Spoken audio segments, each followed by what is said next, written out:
প্ৰকাশ ঘটিব আসুৰ ৰাজনৈতিক দলৰ নিউজ হেডলাইন্স আগবঢ়ালে মাইথন DMT 600 নিৰ্মাণৰ মানদণ্ড।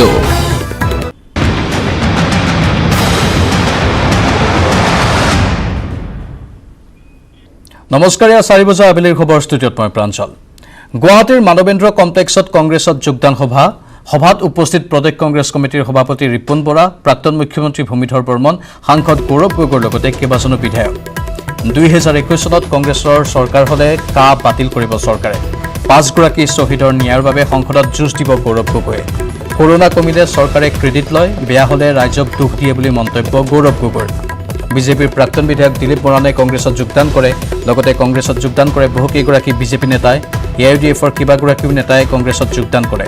লগতে অসম গণ পৰিষদ, BPF আৰু সমাজকৰ্মীয়েও কংগ্ৰেছত যোগদান কৰে।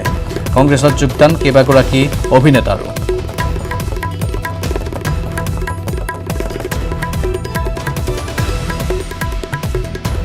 মই এই মঞ্চৰ পৰা অসমৰ ৰাইজক কথা দিছো কি অহাবাৰ বিধানসভা নিৰ্বাচনত বিজয় হয় যেতিয়া কংগ্ৰেছৰ চৰকাৰ অসমত আহিব, তেতিয়া কংগ্ৰেছৰ ৰাজ্য চৰকাৰ সুপ্ৰিম কোৰ্টত গৈ এই কা আমি বাতিল কৰিম। বিজেপিৰ পৰিৱৰ্তন বিচাৰিছে, জাতি মাটি ভেটি ৰক্ষা কৰিব অকল কংগ্ৰেছ দলেহে পাৰিব, আৰু সেই বিশ্বাস আগত ৰাখি পেলাই আমি চতিয়া সমষ্টিটো আমাৰ ভাৰতীয় জনতা দলৰ পৰা আদি কৰি বিভিন্ন দলৰ মানুহে আজি আমি কংগ্ৰেছ দলত যোগদান কৰিছোঁ, আৰু আমি এবাৰ অসমৰ লগতে চতিয়া সমষ্টিটো আমাৰ এবাৰ বিজেপি উৎখাত হ'ব। আনফালে গৌৰৱ গগৈ কংগ্ৰেছৰ মুখ্যমন্ত্ৰীৰ প্ৰাৰ্থী বুলি ওলোৱা খবৰক নস্যাৎ কৰিছে সাংসদ প্ৰদ্যুৎ বৰদলৈয়ে। সাংবাদিকে সোধা প্ৰশ্নত জাঙুৰ খাই উঠিল সাংসদগৰাকী। এইবোৰ অবান্তৰ কথা বুলি মন্তব্য কৰি এইবোৰ কথা কিয় সোধে বুলি মন্তব্য কৰে প্ৰদ্যুৎ বৰদলৈয়ে। সেইবিলাক কথা আপুনি অবান্তৰ কথাবিলাক কেলৈ সুধিছে? এইবিলাক কথা অবান্তৰ কথা তেওঁলোকে বাতৰি কাকতত হৈছে। এইবিলাক কথা আমি এতিয়া কাৰ্যসূচীত এইবিলাক কথা ডিছকাশ্যন কৰিবলৈ অহা নাই। আৰু এক ব্ৰেকিং নিউজ, কংগনা ৰাণাৱতৰ বাসগৃহ ভঙাত স্থগিতাদেশ বম্বে উচ্চ ন্যায়ালয়ৰ। কাইলৈ BMCক শপতনামা দাখিলৰ দাবী জনোৱা হৈছে। কংগনাৰ আবেদনৰ উত্তৰ দিবলৈ BMCক নিৰ্দেশ দিয়া হৈছে। কাইলৈ পুনৰ শুনানি হ'ব কংগনাৰ আবেদনৰ।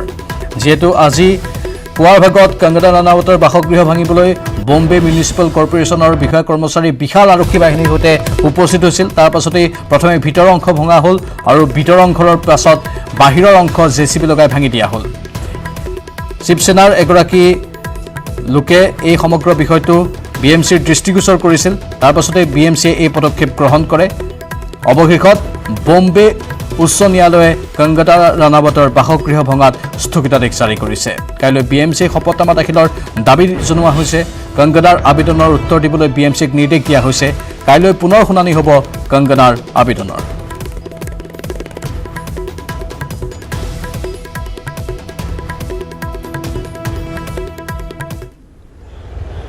उद्धव ठाकरे, तुझे क्या लगता है कि तूने फिल्म माफिया के साथ मिलके मेरा घर तोड़ के मुझसे बहुत बड़ा बदला लिया है? आज मेरा घर टूटा है, कल तेरा घमंड टूटेगा। ये वक्त का पहिया है, याद रखना, हमेशा एक जैसा नहीं रहता। और मुझे लगता है कि तुमने मुझ पर बहुत बड़ा एहसान किया है, क्योंकि मुझे पता तो था कि कश्मीरी पंडितों पे क्या बीती होगी। आज मैंने महसूस किया है, और आज मैं इस देश को वचन देती हूँ कि मैं सिर्फ अयोध्या पे ही नहीं, कश्मीर पे भी एक फिल्म बनाऊंगी, और अपने देशवासियों को जगाऊंगी, क्योंकि मुझे पता था हमारे साथ होगा तो होगा, लेकिन मेरे साथ हुआ है, इसका कोई मतलब है, इसके कोई मायने हैं। और उद्धव ठाकरे, ये जो क्रूरता और ये जो आतंक है, अच्छा हुआ ये मेरे साथ हुआ, क्योंकि इसके कुछ मायने हैं। जय हिंद, जय महाराष्ट्र। কামপুৰত 6 প্ৰবঞ্চকক আটক কৰাৰ খবৰ জনাব বিচাৰিছো। জব্দ টকা বনোৱা এটা ভুৱা কাঠৰ মেচিন কামপুৰ কাকতি গাঁৱত আৰক্ষীয়ে চলাইছিল অভিযান। আজিজুল হক নামৰ লোকজনৰ ঘৰৰ পৰা কৰায়ত্ব কৰা হৈছে আটাইকে। ভুৱা টকা বনোৱা মেচিন বিক্ৰী কৰি ঠগি আহিছিল গ্ৰাহকক। ধৃত জহিৰুল ইছলাম, ইজ্জত আলী, ৱাহিদুল ইছলাম, আতিকুল ইছলাম, পাউচি পাম, পাউগিংকো আটক কৰা হৈছে। কামপুৰত 6 প্ৰবঞ্চকক আটক কৰা হৈছে। জব্দ হৈছে টকা বনোৱা এটা ভুৱা কাঠৰ মেচিন। কামপুৰ কাকতি গাঁৱত আৰক্ষীয়ে চলাইছিল অভিযান। আজিজুল হক নামৰ লোকজনৰ ঘৰৰ পৰা কৰায়ত্ব কৰা হৈছে আটাইকে। ভুৱা টকা বনোৱা মেচিন বিক্ৰী কৰি ঠগি আহিছিল গ্ৰাহকক। ধৃত জহিৰুল ইছলাম, ইজ্জত আলী, ৱাহিদুল ইছলাম, আতিকুল ইছলাম, পাউচিপাম, পাউগিংকো আটক কৰা হৈছে।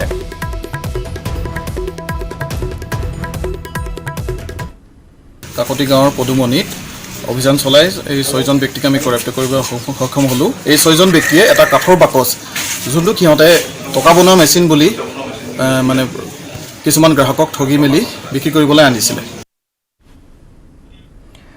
জাতি জনগোষ্ঠীৰ নেতৃত্বৰ সৈতে বৈঠক আছু নেতৃত্বৰ। ৰাজনৈতিক দল খোলাৰ পূৰ্বে বৈঠকত বহিব আছু।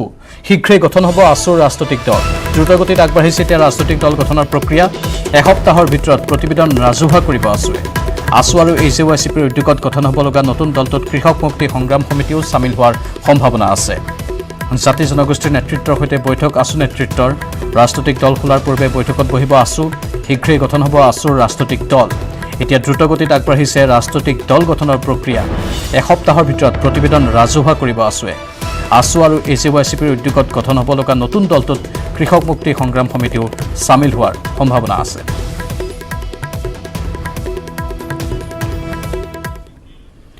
ৰিলায়েন্স জিঅ'ৰ পিছত এইবাৰ ৰিলায়েন্স ৰিটেইলত অংশীদাৰিত্ব ক্ৰয় কৰিব চিলভাৰ লেকে। প্ৰাইভেট ইকুইটি ফাৰ্মখনে 1.75% অংশ 7,500 টকাৰে ক্ৰয় কৰিব। ইয়াৰ পূৰ্বে আমেৰিকাৰ ইকুইটি ফাৰ্ম চিলভাৰ লেকে জিঅ' প্লেটফৰ্মতো 2.8% অংশীদাৰিত্ব ক্ৰয় কৰিছিল। উল্লেখযোগ্য যে ৰিলায়েন্স ইণ্ডাষ্ট্ৰিজৰ subsidiary company Reliance Retail Ventures লিমিটেডে ফিউচাৰ গ্ৰুপৰ ৰিটেইল এণ্ড হোলচেল বিজনেছ আৰু লজিষ্টিক্স এণ্ড ৱেৰহাউচিং বিজনেছ অধিগ্ৰহণ কৰিবলৈ গৈ আছে। ইয়াৰ জৰিয়তে ৰিলায়েন্স ফিউচাৰ গ্ৰুপৰ বিগ বাজাৰ, ইজি ডে আৰু FBBৰ 1,800ৰো অধিক ষ্ট'ৰ্ছক সামৰি লোৱা হ'ব। এইসমূহ দেশৰ 420খন চহৰত বিয়পি আছে আৰু এই চুক্তি 24,713 কোটি টকাত চূড়ান্ত হৈছে।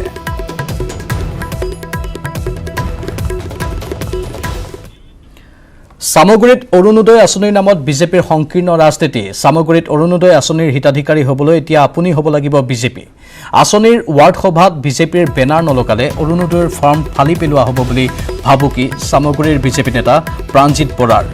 তীব্ৰ প্ৰতিক্ৰিয়াৰ সৃষ্টি হৈছে এই বিষয়টোক লৈ। সামগুৰিত অৰুণোদয় আঁচনিৰ নামত বিজেপিৰ এয়া সংকীৰ্ণ ৰাজনীতিৰ খবৰ। সামগুৰিত অৰুণোদয় আঁচনিৰ হিতাধিকাৰী হ'বলৈ এতিয়া আপুনি হ'ব লাগিব বিজেপি। আঁচনিৰ ৱাৰ্ড সভাত বিজেপিৰ বেনাৰ নলগালে অৰুণোদয়ৰ ফৰ্ম ফালি পেলোৱা হ'ব বুলি ভাবুকি সামগুৰিৰ বিজেপি নেতা প্ৰাণজিৎ বৰাৰ। বাহানা হৈ গ'ল আৰু বাহানা নচলিব। ইয়াত যদি বিজেপি কৰ্মীয়ে কাম নাপায় তেওঁলোকৰ অৱস্থা একদম আজিৰ পৰা 100% ভাঙি অৱস্থা বেয়া কৰি দিম। মই স্পষ্ট কথা ক'ব পাৰিম, মই জিলাৰ পৰা আহিছোঁ, মই জিলা সম্পাদক, জিলা ভাইচ প্ৰেচিডেণ্ট, বহুত শিকি আহিছোঁ আৰু এইবোৰ টেকনিক চব জানো। কেনেকে কি কৰি আছে চব উলিয়াই দিম, গাঁতৰ পৰা চব ওলাব, চিন্তা নকৰিব। চব ফাইল খুজিম, ছেক্ৰেটাৰীক ক'ব চব ফাইল দেখুৱাওক, মোক দেখুৱাওক, আমাৰ কৰ্মীবিলাকক দেখুৱাওক, কিন্তু ফাইল দেখাব লাগিব বিগত কালছোৱাত কি হ'ল। আজিৰ পৰা আমাৰ দলীয় কাৰ্যকৰ্তাই কাম পাব লাগিব, স্পষ্ট কথা।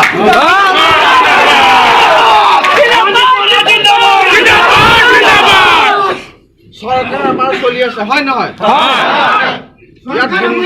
ইয়াত গুণ্ডাগিৰি বেলেগৰ নচলিব আজিৰ পৰা। বাতৰি দেখিলে সময় হৈছে চমু বাণিজ্যিক বিৰতিৰ। চুৰিয়া চিমেণ্ট ব্যৱহাৰ কৰিলে ঘৰ 50% অধিক মজবুত হয়। আপোনাৰ ঘৰ অটুট হ'লে হ'ব অটুট অসম। চুৰিয়া চিমেণ্ট, অটুট ঘৰ, অটুট অসম। কামিং আপ আগবঢ়াইছে আনমোল মাৰি প্লাছ, সলনি কৰক জীৱনৰ সোৱাদ।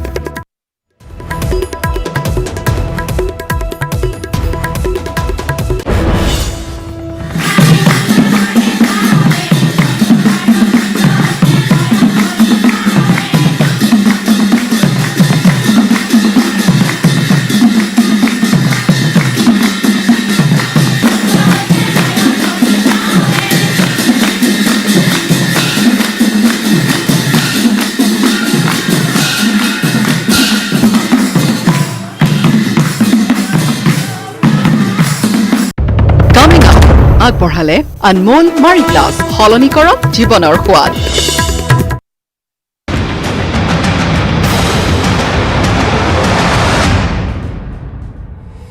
ঘৰত পৰিয়ালৰ ডিমাণ্ড আৰু অফিচত কামৰ, এইবোৰৰ মাজত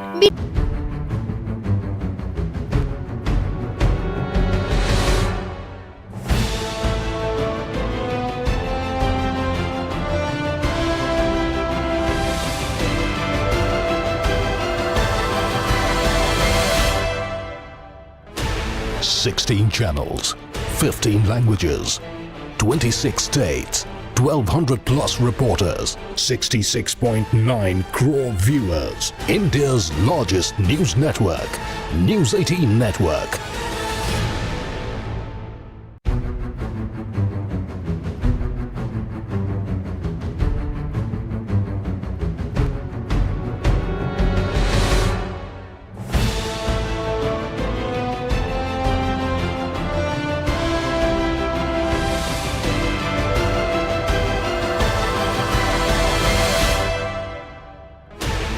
Sixteen channels, 15 languages, 26 states, 1,200 plus reporters, 66.9 crore viewers. India's largest news network, News 18 Network.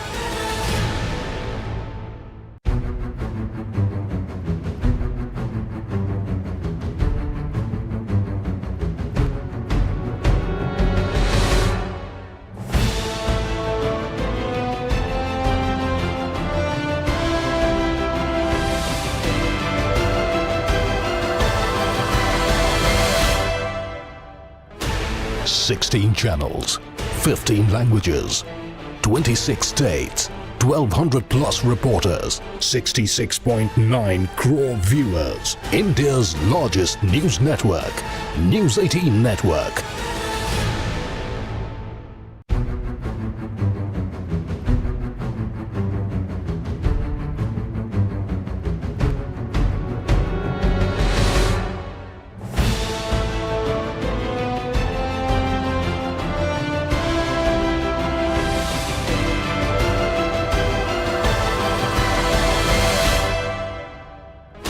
Sixteen channels, 15 languages, 26 states, 1,200 plus reporters, 66.9 crore viewers. India's largest news network, News 18 Network.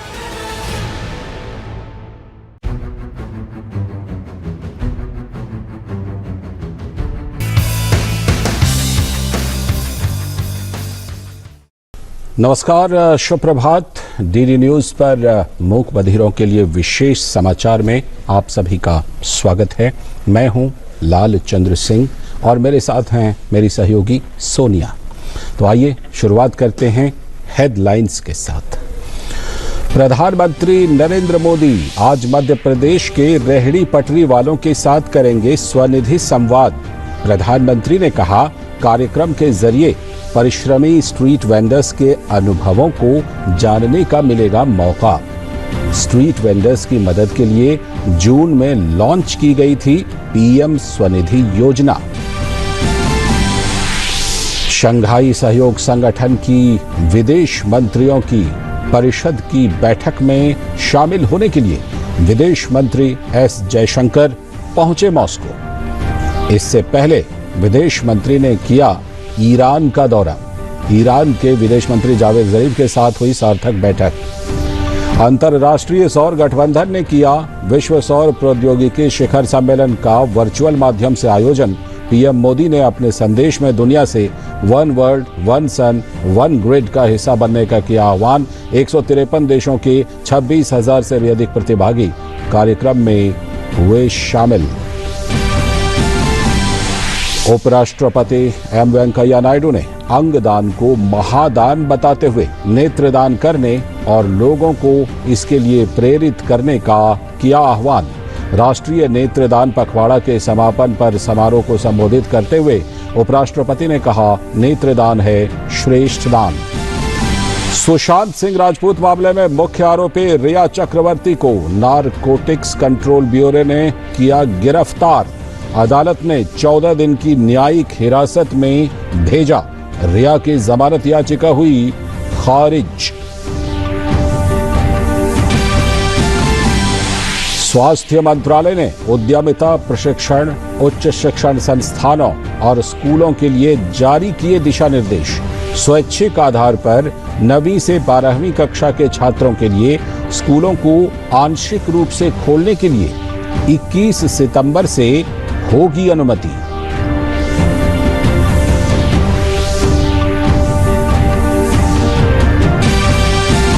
और खेल की खबरों में यूएस ओपन में 2018 की विजेता जापान की Naomi Osaka और अमेरिका की जेनिफर ब्राडी पहुंची सेमीफाइनल में। पुरुष एकल वर्ग में एलेक्जेंडर ज्वेरेव ने भी बनाई सेमीफाइनल में जगह। और हेडलाइंस के बाद अब देखते हैं खबरों को विस्तार से। सबसे पहली और सबसे बड़ी खबर, प्रधानमंत्री नरेंद्र मोदी आज मध्य प्रदेश के रेहड़ी पटरी वालों के साथ स्वनिधि संवाद करेंगे। भारत सरकार द्वारा कोविड-19 महामारी से प्रभावित निर्धन रेहड़ी पटरी वालों को पुनः आजीविका से जोड़ने के लिए पीएम स्वनिधि योजना भारत सरकार द्वारा 1 जून 2020 को प्रारंभ की गई थी।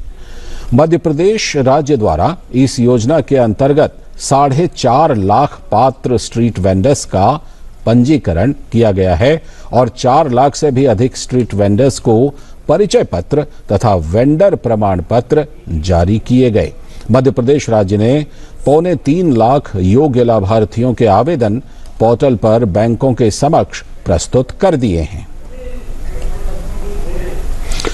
विदेश मंत्री एस जयशंकर शंघाई सहयोग संगठन यानी एससीओ के विदेश मंत्रियों की आज से शुरू हो रही बैठक में शामिल होने के लिए रूस के 4 दिनों के दौरे पर मॉस्को पहुंच गए हैं।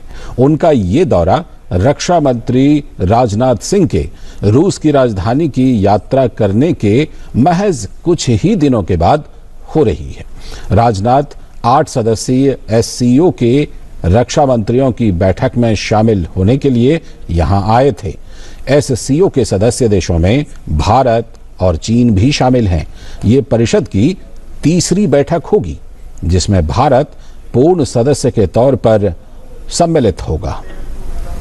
और रूस पहुंचने से पहले एस जयशंकर कल तेहरान में रुके और अपने ईरानी समकक्ष जवाद जरीफ के साथ वार्ता की, जिसमें द्विपक्षीय एवं क्षेत्रीय घटनाक्रमों के विभिन्न पहलू शामिल थे।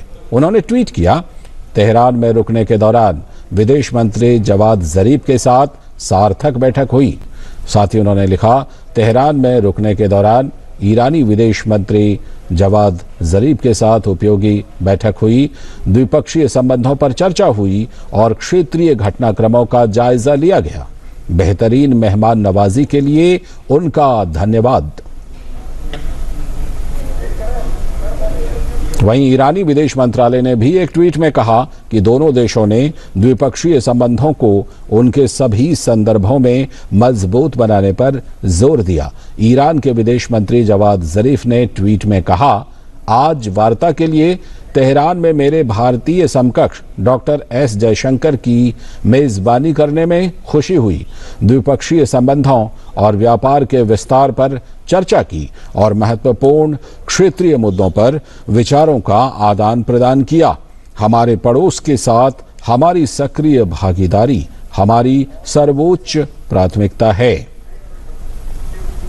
रक्षा मंत्री राजनाथ सिंह भी पिछले शनिवार को रूस से स्वदेश लौटते समय तेहरान में रुके थे और अपने ईरानी समकक्ष ब्रिगेडियर जनरल आमिर हातमी से बातचीत की थी। अगली खबर, अंतर्राष्ट्रीय सौर गठबंधन यानी ISA द्वारा कल विश्व सौर प्रौद्योगिकी शिखर सम्मेलन का वीडियो कॉन्फ्रेंसिंग के जरिए आयोजन किया गया। 153 देशों के 26,000 से भी अधिक प्रतिभागी इस सम्मेलन में शामिल हो रहे हैं।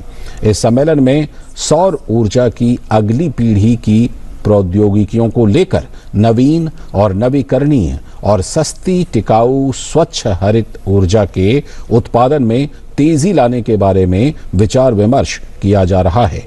नवीन एवं नवीकरणीय ऊर्जा मंत्री RK सिंह ने सम्मेलन में प्रधानमंत्री नरेंद्र मोदी का संदेश पढ़ा। सम्मेलन में भारत के नेशनल थर्मल पावर कॉरपोरेशन और इंटरनेशनल सोलर अलायंस के बीच 47 परियोजनाओं को लागू करने के समझौते पर भी दस्तखत किए गए। इस समझौते के तहत NTPC ISA के 47 सदस्य देशों में सौर ऊर्जा उत्पादन परियोजनाएं शुरू करेगा। उपराष्ट्रपति M. वेंकैया नायडू ने लोगों से नेत्रदान करने और इसके लिए अन्य लोगों को भी प्रेरित करने की अपील करते हुए इसे श्रेष्ठ दान बताया। उन्होंने राष्ट्रीय नेत्रदान पखवाड़ा पर एक डिजिटल कार्यक्रम को संबोधित करते हुए दृष्टिबाधिता को बड़ी चुनौती बताया और कहा कि करीब 46 लाख लोग भारत में दृष्टिहीन हैं और उनमें से ज्यादातर लोग 50 वर्ष से अधिक आयु के हैं। उपराष्ट्रपति ने कहा कि अभी भी देश में कम संख्या में ही लोग अंगदान करते हैं, लिहाजा लोगों को जागरूक बनाकर और जिला स्तर पर अंग प्रतिरोपण के लिए पर्याप्त बुनियादी ढांचा तैयार कर मानसिकता में बदलाव लाने की जरूरत है।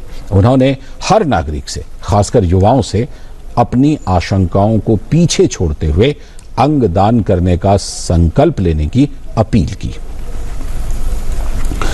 सुशांत सिंह राजपूत केस में ड्रग एंगल सामने आने के बाद नारकोटिक्स कंट्रोल ब्यूरो यानी एनसीबी ने रिया चक्रवर्ती को गिरफ्तार करके कल कोर्ट में पेश किया। कोर्ट ने रिया को 14 दिन की न्यायिक हिरासत में भेज दिया है। रिया के वकील सतीश मान शिंदे ने रिया के लिए जमानत की अर्जी दी थी, जिसे कोर्ट ने खारिज कर दिया।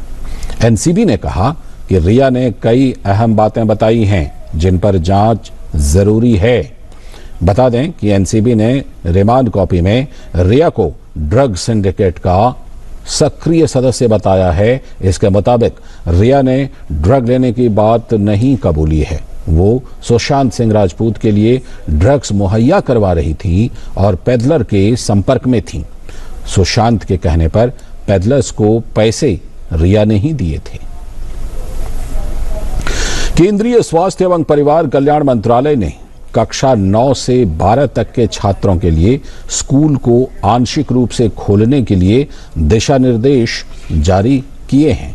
ये फैसला स्वैच्छिक आधार पर होगा और छात्र अध्यापकों से परामर्श ले सकेंगे। इस तरह की गतिविधि को 21 सितंबर से मंजूरी दी जाएगी। इन दिशा निर्देशों में सामाजिक दूरी का पालन, मास्क पहनना, बार बार हाथ धोना और आरोग्य सेतु ऐप डाउनलोड करना अनिवार्य होगा। इसके अलावा छात्रों को अभिभावकों से लिखित मंजूरी भी जरूरी होगी। भारत में कोरोना मरीजों के लिए बेहतर स्वास्थ्य सुविधाओं की बदौलत अब तक ठीक होने वाले मरीजों की संख्या 33,23,000 के ऊपर हो चुकी है। देश में कोरोना से रिकवरी दर सुधरकर 77.65% हो गई है। पिछले 24 घंटों में 73,521 मरीज ठीक हुए हैं। वहीं मृत्यु दर भी घटकर 1.70% हो गई है। पिछले 24 घंटों में 10,98,000 से भी ज्यादा कोविड नमूनों की जांच हुई है। भारत सरकार की टेस्ट, ट्रैक और ट्रीट की रणनीति के व्यापक और सोची समझी कार्रवाइयों के तहत मृत्यु दर कम हुई है। अगली खबर, केंद्र सरकार ने कहा है कि प्रति 10 लाख की आबादी पर कोविड-19 मामलों की संख्या के मामले में भारत दुनिया में सबसे कम रोगियों वाले देशों में शामिल है। कोविड संक्रमण के खिलाफ भारत की रिकवरी दर 77% से भी ज्यादा हो गई है। हालांकि संक्रमित मामलों की संख्या लगातार बढ़ रही है, लेकिन भारत में मृत्यु दर दुनिया के कई देशों से कम है। देश के 9 राज्यों और केंद्र शासित प्रदेशों में रिकवरी रेट 80% हो गया है। अब तक देश भर में कोविड महामारी के 5 करोड़ से भी अधिक नमूनों की जांच की जा चुकी है और एक सप्ताह में रोजाना 10 लाख से भी अधिक परीक्षण किए जा रहे हैं। स्वास्थ्य मंत्रालय ने लोगों से अपील करते हुए कहा कि वे वायरस से डरें, टेस्टिंग से नहीं। ई संजीवनी टेलीमेडिसिन सेवा के जरिए 3 लाख से भी अधिक लोगों ने सलाह ली है। विशेष पीएमएलए अदालत ने कल आईसीआईसीआई बैंक की पूर्व प्रबंध निदेशक चंदा कोचर के पति दीपक कोचर को मनी लॉन्ड्रिंग मामले में जांच के सिलसिले में 19 सितंबर तक ईडी की हिरासत में भेज दिया है। आईसीआईसीआई बैंक और वोडाफोन केस में आईसीआईसीआई बैंक की पूर्व एमडी और सीईओ चंदा कोचर के पति दीपक कोचर को प्रवर्तन निदेशालय ने सोमवार को गिरफ्तार किया था। इससे पहले प्रवर्तन निदेशालय ने जनवरी महीने में आईसीआईसीआई बैंक की पूर्व एमडी और सीईओ चंदा कोचर और उनके परिवार की संपत्ति को जब्त कर लिया था। कोविड-19 के कारण 171 दिनों तक बंद रही दिल्ली मेट्रो की ब्लू और पिंक लाइन पर सेवा आज से बहाल हो गई है। दिल्ली मेट्रो ने संचालन के समय में कटौती और कोविड-19 सुरक्षा उपायों के साथ सोमवार से येलो लाइन पर सेवा बहाल की थी। महामारी के कारण 22 मार्च से ही दिल्ली एनसीआर में मेट्रो सेवा रोक दी गई थी। मेट्रो ने कहा है कि दिल्ली मेट्रो आज से अपनी ब्लू लाइन द्वारका सेक्टर 21 से इलेक्ट्रॉनिक सिटी और वैशाली और पिंक लाइन मजलिस पार्क से शिव विहार पर सेवा शुरू कर रही है। इन दोनों लाइनों पर सेवाएं सुबह 7 से लेकर 11 बजे और शाम को 4 बजे से लेकर के रात 8 बजे तक उपलब्ध रहेंगी। दुनिया भर में एक तरफ जहां कोविड-19 से प्रभावित लोगों की संख्याओं में लगातार बढ़ोतरी हो रही है, वहीं दूसरी तरफ कोरोना को मात देकर स्वस्थ होने वालों की संख्या में भी लगातार वृद्धि हो रही है। कोरोना वायरस से विश्व भर में संक्रमित लोगों की संख्या 2 करोड़ 77 लाख से ज्यादा हो चुकी है। करीब 1 करोड़ 98 लाख से ज्यादा लोग से कोविड-19 को मात देकर इस जंग को जीत चुके हैं, जबकि इस महामारी से विश्व भर में अब तक करीब 9 लाख से भी ज्यादा लोगों की मौत हो चुकी है। खेल की खबर, यूएस ओपन की पूर्व चैंपियन जापान की नाओमी ओसाका ने शानदार खेल दिखाते हुए अंतिम 4 में जगह पक्की कर ली है। पूर्व चैंपियन ने सीधे सेटों में जीत दर्ज करके यूएस ओपन के सेमीफाइनल में जगह बनाई। जापान की चौथी वरीयता प्राप्त खिलाड़ी और 2018 की चैंपियन ओसाका ने शेल्बी रोजर्स को 6-3 और 6-4 से पराजित किया। और इसी के साथ इस विशेष समाचार में फिलहाल के लिए इतना ही। नमस्कार।